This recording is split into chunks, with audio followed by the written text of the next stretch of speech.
கன்னிராசி அன்பர்கள் குரு பெயர்ச்சியால் சுப போக வாழ்க்கையை அனுபவிக்கப் போகிறார்கள். இவர்கள்தான் இந்த ராசிக்காரர்கள். வியாபாரம், தொழில், வேலை என அனைத்து துறைகளில் உள்ளவர்களுக்கும் நல்ல முன்னேற்றம் உண்டு.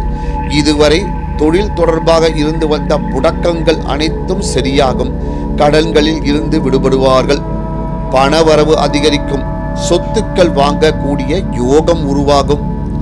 மகர ராசி அன்பர்கள் குரு பெயர்ச்சியால் பண வரவில் பல மடங்கு யோகத்தை பெறப்போகிறவர்கள் இவர்கள்தான். பொருளாதார நிலையில் நல்ல முன்னேற்றம் காணலாம். நீண்ட நாட்களாக பணியில் இருந்து வந்த தடங்கல்கள் முடிந்து வேலையை சிறப்பாக செய்து முடிப்பார்கள். வீடு, மனை, சொத்துக்கள் வாங்கக்கூடிய யோகம் உருவாகும். நண்பர்கள், குடும்பம், உறவினர்கள் என அனைவரின் ஆதரவும் முழுமையாக கிடைக்கும். கும்பராசி அன்பர்கள் கும்பராசிக்காரர்களுக்கு இந்த குரு பெயர்